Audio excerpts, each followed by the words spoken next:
the Corgi suddenly rushes over and wedges itself between you and your phone, as if it is trying to stop something terrible from happening. You gently move it aside. It comes right back. This time, it nudges your hand so hard with its short nose that the phone almost falls to the floor. You laugh. Maybe it just wants attention. But then you notice something. It is not wagging its tail. It sits quietly in front of you, its ears lower, and its eyes stay fixed on the phone in your hand. This does not look playful. It looks like disappointment. Many dog owners have seen something like this. Some dogs squeeze in when their owner hugs someone else. Others try to separate their owner from a new pet. We often call that needy behavior or bad behavior. But what if the dog is not simply asking to be petted? What if it is truly afraid of losing its place in your heart? For years, many people believed dogs could not feel jealousy. To feel jealous, an animal would need to recognize a rival. It would need to understand that attention was moving somewhere else. And most importantly, it would need to sense that a valuable bond could be lost. People once thought dogs could not think that deeply, but those who lived with them saw a different story. They saw dogs step between two people. They saw dogs react strongly when their owners touched another animal. There were two completely different views. One side believed the emotion was real. The other side saw it as nothing more than a learned response. Then a group of researchers decided to test it. They did not ask owners what they believed. They did not rely on feelings or personal stories. Instead, they placed each dog in a situation where the owner's attention was given to a possible rival. But that rival was not what the dogs expected. The moment the owner leaned down and showed it affection, the first reaction appeared.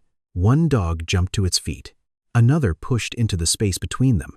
A small Corgi began pulling the owner's hand away, as if it understood exactly what was happening. But that was only the beginning. The rival in front of the dogs was not real. It was a fake dog that could bark and wag its tail.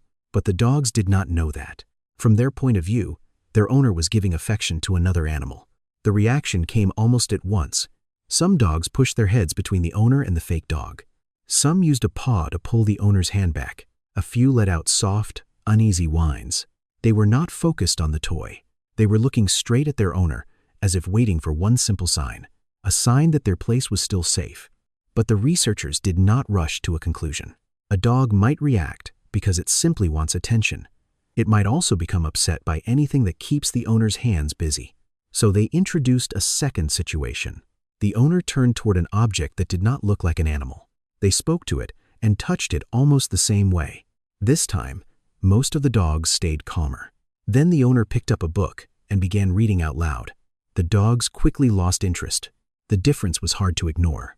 They were not reacting strongly just because they were being ignored.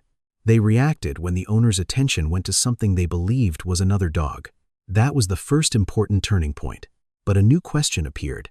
The fake dog was not alive. If the dogs were only fooled by its shape and sound, could the reaction truly be called jealousy? Or was it simply a response to a strange object?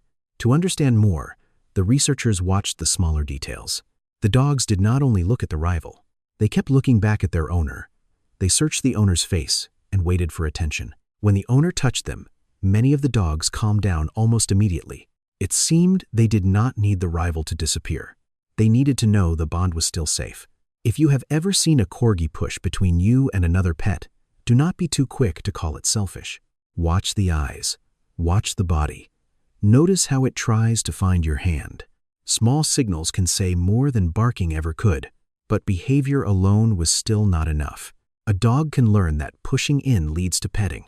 To understand the real emotion, the researchers had to look deeper. They had to study more than what the dog did. They had to understand what was happening inside. Emotions do not appear inside the body as words.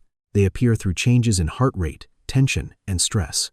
As the researchers continued, they noticed something important. The strongest reactions did not happen when the owner simply ignored the dog. They happened when the owner showed affection to something that looked like a rival. That difference mattered. Being ignored can make a dog sad, but watching affection go to someone else creates a very different response. The body becomes tense. The eyes move back and forth between the owner and the rival. Some dogs try to push in. Others sit completely still, but never look away. Then came the hardest moment. The owner kept petting the fake dog, even after the real dog tried to get attention. One Corgi stepped forward.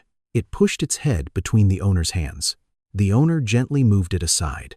The Corgi came back. The second time, it placed both front paws on the owner's knees. It did not bark. It did not bite. It did not attack the rival. It only looked at the person it trusted most, but the owner still did not respond. Within a few seconds, the dog's whole body changed. Its ears dropped. Its tail stopped moving. It took half a step back. Then, it lay down beside the owner's feet. Not because it no longer cared. It looked as if it was waiting to be chosen again. That was the moment everything became clear. This no longer looked like a fight over a toy. It looked like a fear of losing connection. For a person, a few seconds of being ignored may not feel important. But to a dog, the owner is more than the person who provides food. The owner is safety. The owner is guidance. The owner is the most familiar part of each day. When that attention suddenly moves toward a rival, the dog cannot explain the feeling with words. It only senses that something deeply important may be changing. Then the owner finally leaned down. One hand rested gently against the dog's chest. It was only one touch, but the reaction was almost immediate. The tense body relaxed. The ears lifted. The tail began to move again. The dog did not need to defeat the rival. It only needed a sign that it had not been replaced, a sign that the bond was still there. That detail changed the meaning of the whole story. The dog was not trying to control the owner. It was looking for reassurance. This also explains why punishing a jealous dog often fails to solve the problem. A harsh voice may stop the behavior for a moment, but the fear may still remain. It may even grow stronger. A better response begins with calm. Do not reward constant pushing or demanding behavior, but do not make the dog feel completely shut out either. A gentle touch at the right moment can help.